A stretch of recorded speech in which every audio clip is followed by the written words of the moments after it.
A family of 4 is camping with their friends in a remote campground in Maine near the Canadian border.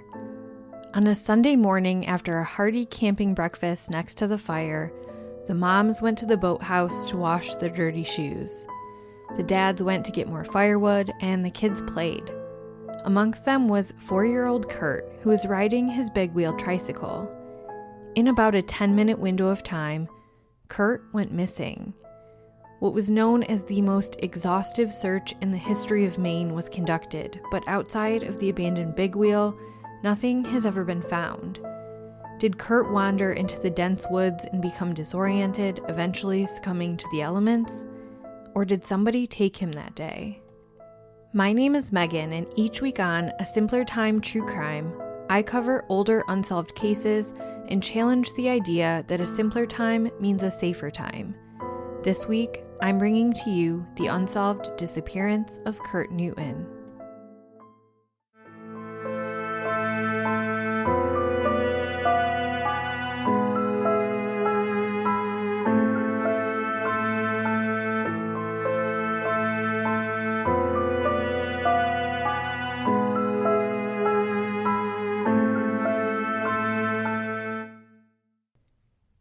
Kurt Ronald Newton was born on June 28, 1971, to parents Ron and Jill in Manchester, Maine.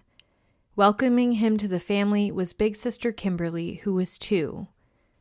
Jill had grown up in the tiny town of Wayne, Maine, where she was the only girl in a one-room schoolhouse, and they lived above her father's business. She met Ron, who was a lifelong resident of Manchester. He had grown up beside the firehouse and become a volunteer firefighter by age 17. He then got a job at the Maine Highway Department where he was a supervisor. By Jill's own words, the family had a life many could only dream of. She said in a 1979 interview with journalist Mel Allen, quote, "Everything just seemed to work out right. We got along so well. We had saved for 4 years to buy a house, and when we were ready, there was our house across the street from the elementary school.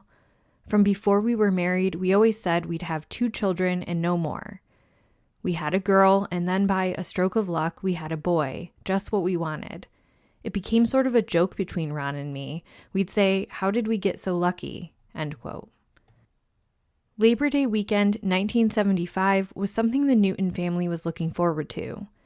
They were going to be camping with 3 other families from their neighborhood at a campground in northern Maine. Natanis Point Campground is not for the glampers in your life. It is remote.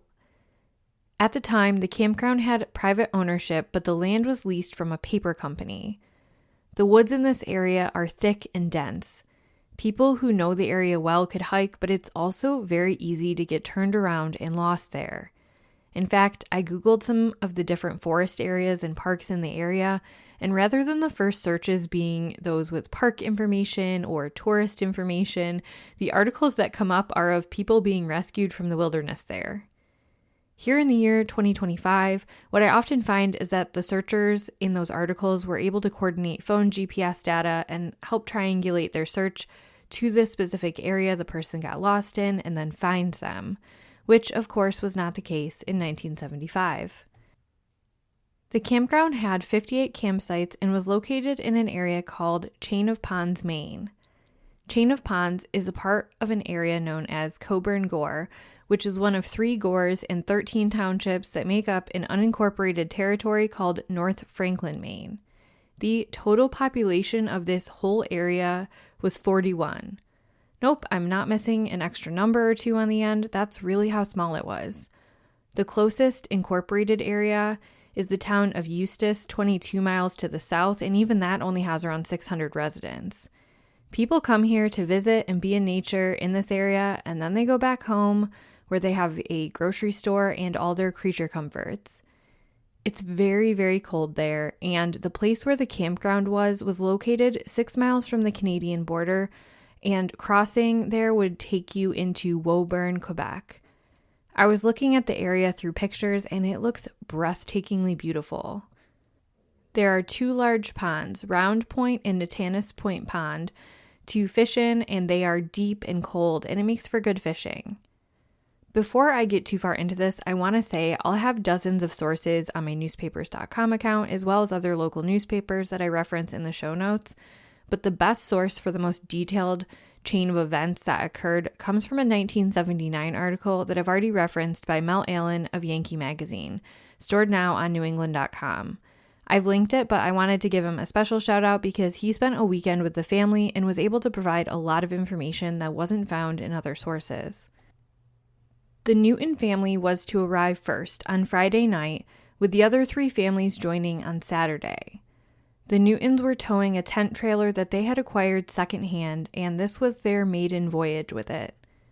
The family was really outdoorsy, and so they were really excited to get away and have fun with their friends that weekend. Just before getting into the campground, the family had stopped about a mile out on a logging road and collected wood. 4-year-old Kurt apparently said, "It's not camping if you don't have a bonfire." So that's what they did that evening. And the next day, the other 3 families arrived. The older kids rode their bikes and Kurt pedaled on his big-wheeled tricycle. There was fishing and playing and fires and games and all the ingredients to a successful camping trip. When Kurt went to bed Saturday evening, he was a little under the weather, fighting off a cold. And so on Sunday morning, he slept in until 9 a.m. By that point, the families had begun to make a big camping breakfast, and if you know, you know. Eggs, fried potatoes, pancakes, ham, toast, juice. Kurt actually took a donut and put it on a stick and roasted it over the fire, then taking a bite. And I love that, because personally, if I'm having a campfire, I think everything can be roasted over the campfire, so I'm with Kurt on that one. That morning was chilly and drizzly, and with Kurt's cold coming on, his father Ron dressed him for the elements. He was wearing a navy sweatshirt, a red jersey, a navy blue baseball jacket, red and black speckled corduroy pants, and mismatched white socks with dark brown high-top sneakers. After breakfast was all cleaned up around 10 a.m., Jill and the other moms gathered muddy shoes to take to the bathhouse to wash them out. Ron and some of the men climbed into his Bronco to drive back to the firewood spot up the road to gather some more. Kim was playing, and she assumed that Kurt was just going to keep riding his big wheel around the campground. Beyond that, much of the fate of Kurt Newton remains a mystery to this day. One neighboring camper said as the Bronco pulled away, they heard a little boy's voice shouting out after his dad as if to try to get his attention because he wanted to go. And then Kurt rode his little tricycle down the path that his dad was headed. This is substantiated by a 12-year-old girl named Lou Ellen Hansen. She was the daughter of Jack Hansen, who was the volunteer caretaker of the campground. Llewellyn was a quarter of a mile from the campsite near an old abandoned horse shelter. She was coming back from a little walk when she spotted the little boy with platinum blonde hair and blue eyes pedaling fast down the path. She actually said, "Hey, do your parents know where you are?" But the boy didn't even acknowledge her. He just kept vigorously pedaling as if he was on a mission. So she kind of laughed to herself and didn't think too much more of it. Jill had finished washing the sneakers out and hanging them on the clothesline, which took about 10 minutes. She noticed Kurt wasn't riding around the area on his tricycle. She began asking around if anyone had seen him, but she also thought maybe he just hopped in the truck with his dad to get firewood. She barely had time to process that when Ron and the other dads pulled back up in the Bronco without Kurt in tow. Jill recalled instantly having a panicking feeling and saying, "My God, someone's taken him."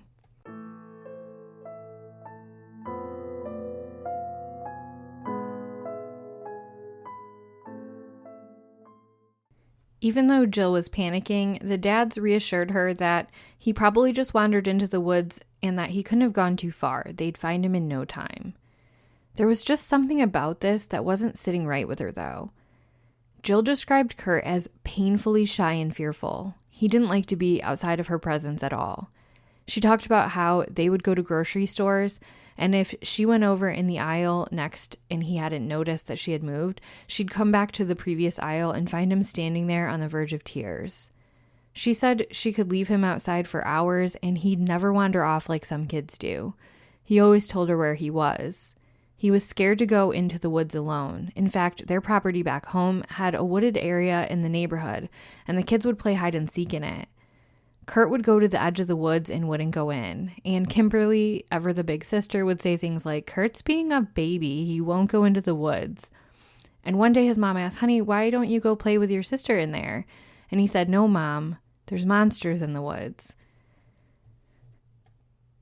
The dads were tracing the path, which was not a well-established path like you might be picturing. It's not well-maintained like the type that you encounter at some parks. This was a little roadway that parted the heavy brush of the forest.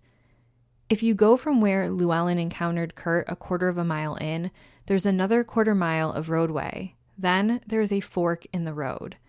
If you take the fork to the left, you'll encounter a makeshift bridge over a stream that leads to an area that the campground owner used as a dump site. If you follow the fork to the right, that road goes another mile before there's heavy underbrush, and only vehicles able to travel on it are all-wheel drive vehicles. It's considered the back way into the park, and the park's owners weren't a huge fan. Fishermen would come in through that route and utilize the campground resources without paying for camping. The fathers were chopping down wood that day on the area to the right of the fork, about a half mile up from there. As they were retracing that path, they encountered the caretaker, Jack Hansen.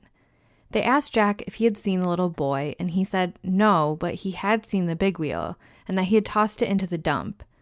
He reported that he noticed it pulled off to the side of the road, something later described by police as positioned like a boy who's been told to never leave his bike in the road. Where this was located was to the left of that fork in the road. Jack Hansen assumed the big wheel had been abandoned and tossed it into the dump. I'm just going to take a moment to insert my personal opinion here because it's not captured in a lot of places. I find this weird. And I'm not implying or pointing my finger or suggesting anything other than, you know, it's Labor Day weekend and there's a campground full of kids and you assumed a child's bike had been abandoned instantly on that Sunday, which is still the middle of the holiday weekend that's still active, and you wouldn't think to just bring it maybe back to the campsites, ask if it belonged to anyone. It just doesn't sit right with me. With the bike being found in the absence of Kurt, they suddenly realized they need to call in searchers. After calling authorities, campers in the area started an informal search, calling out Kurt's name and searching the immediate area. A 39-year-old fish and game warden named Dwayne Lewis received that call. He had conducted many searches in the area and had been the lead on them, and not once had he not found the missing person. He was 75 miles south of Chain of Ponds near his hometown of Phillips, and he called in other game wardens in the area because he knew this was a small child and it was time sensitive. It was going to drop into the 20s that night. Dwayne shared that searching for kids can be more unpredictable than searching for adults.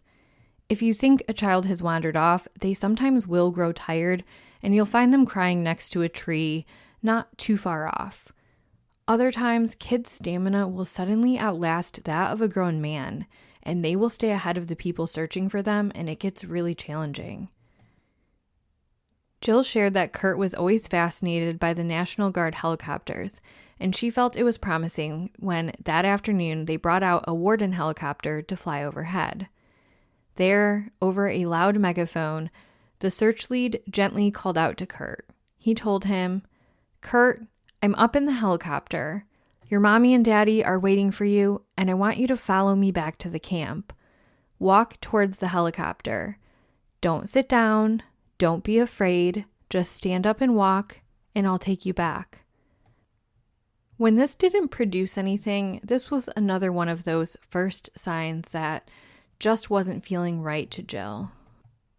And there was no sign of the boy, and I mean nothing. No footprints, no clothing, no movement, zero. News broke of this disappearance and volunteers poured in from everywhere. People from Manchester and also Jill's hometown of Wayne, college students, fishermen, local farmers, hunters, you name it. The National Guard was brought in. That first overnight, as it was as cold as they had been expecting, and Jill remembers thinking that he must be out there and scared and wondering why his mom didn't come to get him. It broke my heart to hear that and think of the absolute anguish Jill and Ron were feeling that first night. As soon as the sun rose on Labor Day, they were back at it, this time with bloodhounds. They brought out bloodhounds that had been instrumental in finding a little toddler lost in nearby Sharon Woods the year prior. But with the high volume of searchers, the bloodhounds seemed confused at finding a scent trail. Despite having the scent of his pajamas to go on, they weren't able to lead the search party in any meaningful direction. Now, the search was chaotic, but also very organized. Search leads instructed the searchers to look under little crevices, around boulders, and in underbrush and little holes in any area they could find that he could have tucked into for shelter. As they did so, they would make marks to indicate that they had searched there. Before long, the area was covered in them. The weather was cold and damp. The searchers were getting scratched up by briars and other prickly bushes, and yet despite that, there wasn't so much as a piece of Kurt's torn clothing even. And he would have had to encounter those same sharp, bristly bushes as he was off the trail. A couple of days in, the cars parked on Route 27 lined up for over a mile. Local towns of community members and church ladies put together warm meals for the searchers, and the sense of community and togetherness was a beautiful show of humanity amongst a sea of grief and sadness in a terrible situation. Ron leaned into his fireman training and was stoic. He didn't sleep, and he just kept stating that it was his responsibility to bring his son home. Jill also channeled an inner strength she didn't know she had. She would get into helicopters and speak to her son on the megaphone, trying to guide him back to safety.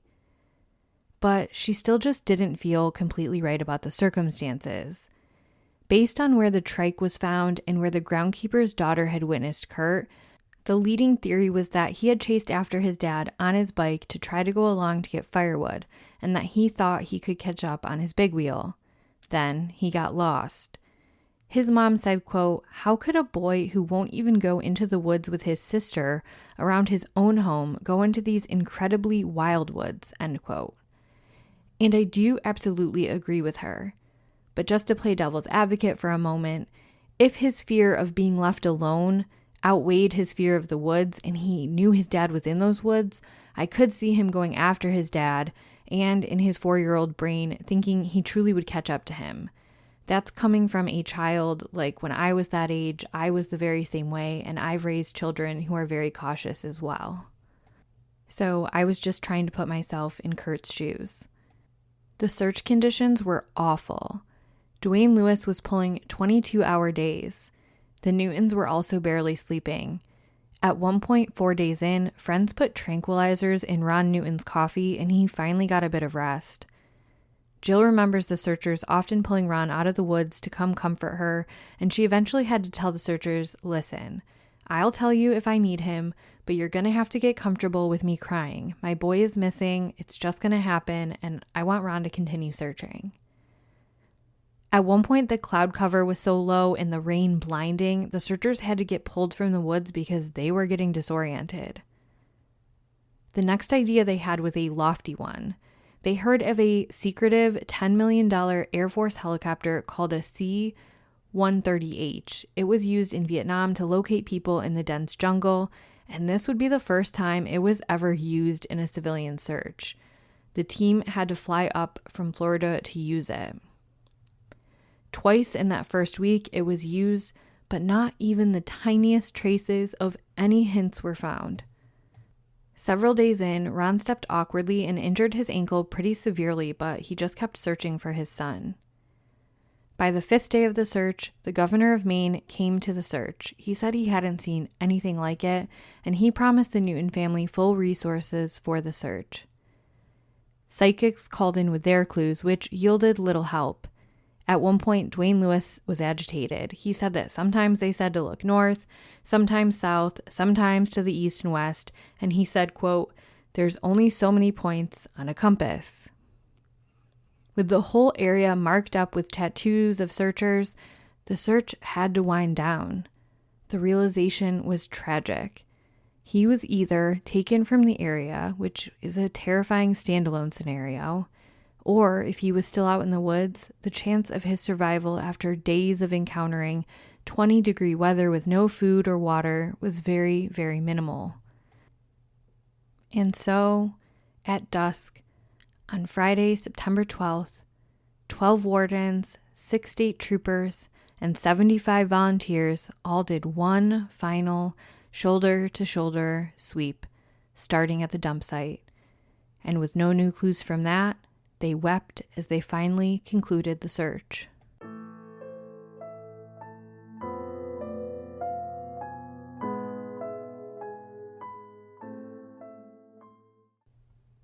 The Newtons stayed for 2 more weeks, and then they came back every single weekend for a while. As the snow fell, Ron brought his snowmobile up and went even deeper into the woods. Eventually, he had to relent. The Newtons posted missing flyers up in the woods so hunters would be on the lookout. Dwayne Lewis regularly made his way up to keep searching as well. It forever haunted him not finding Kurt out in those woods. Despite not finding him in the woods, the majority of people did not believe Kurt had been abducted.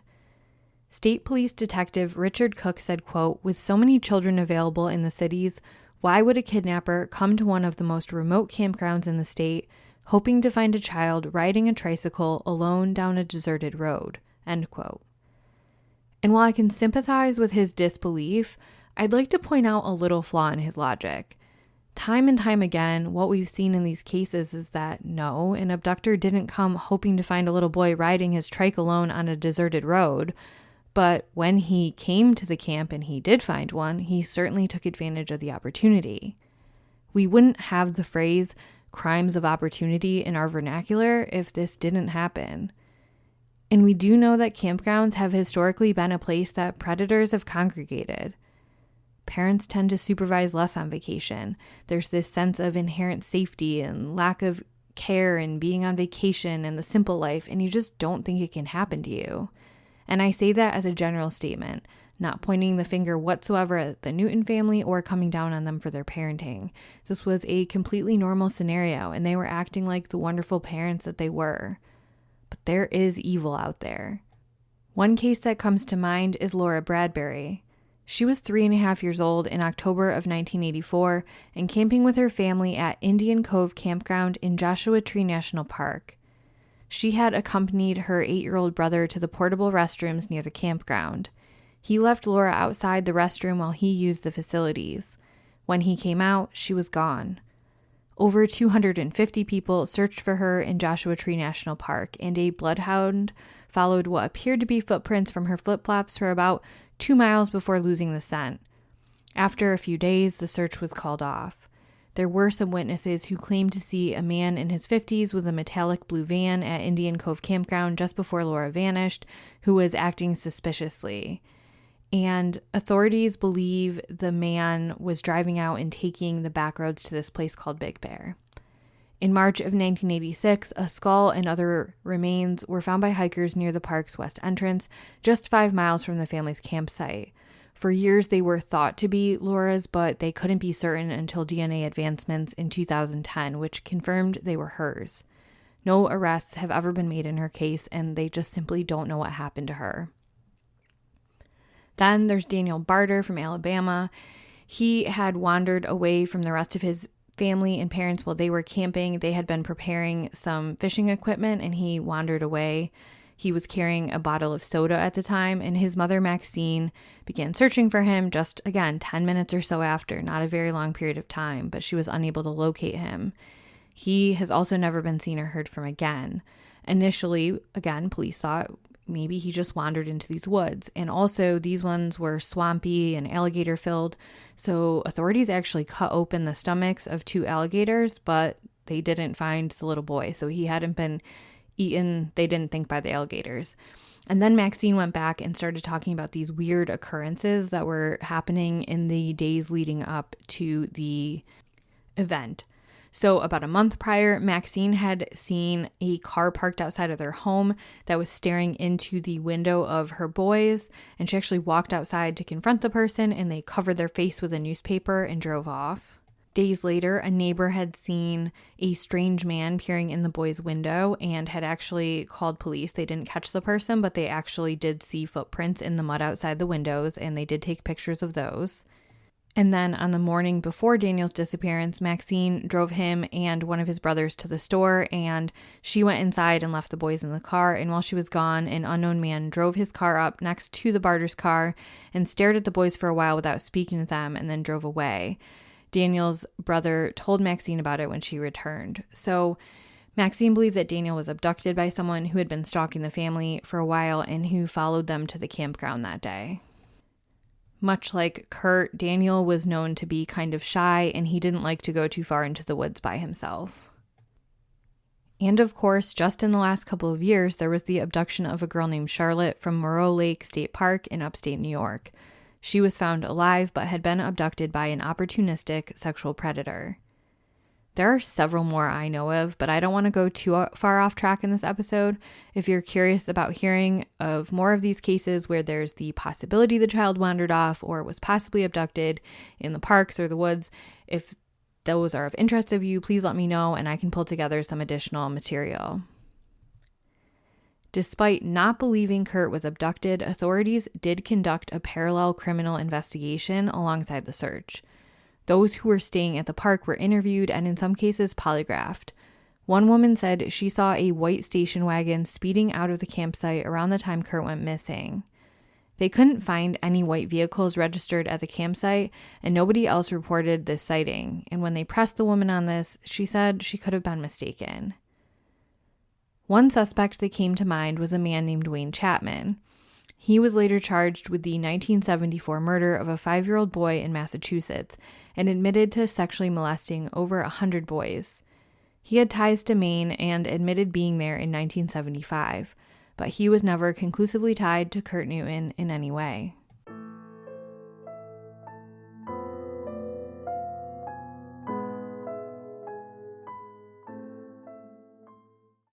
In the spring of 1976, searchers conducted a springtime search again for Kurt, hoping with the change of season, Mother Nature would give up a hint of Kurt's whereabouts.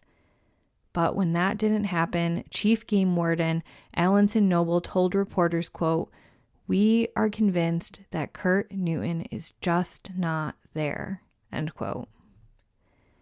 Jill Newton discussed in the 1979 interview with Yankee Magazine all the things they did after the physical search was done.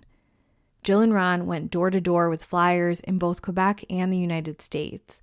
They also went to places like restaurants and gas stations.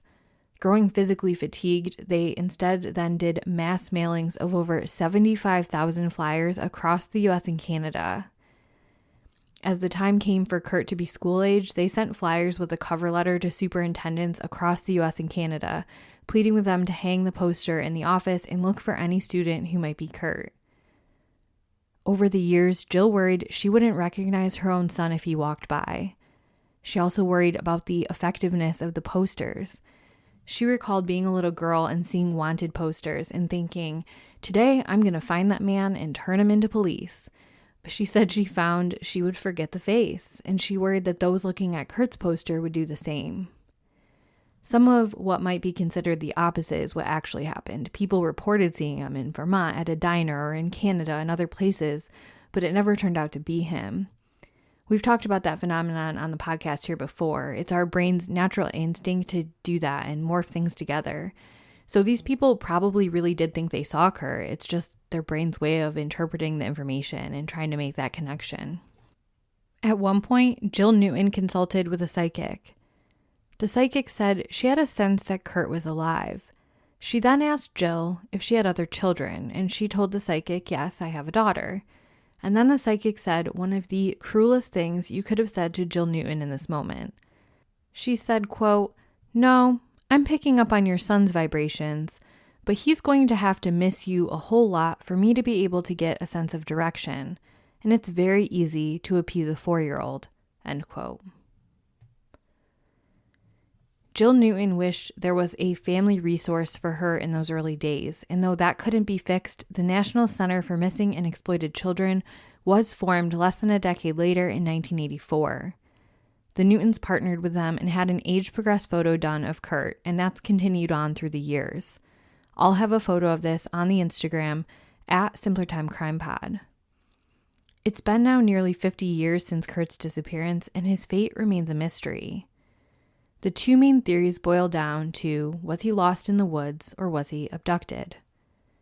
It is very possible that Kurt wandered into the wilderness.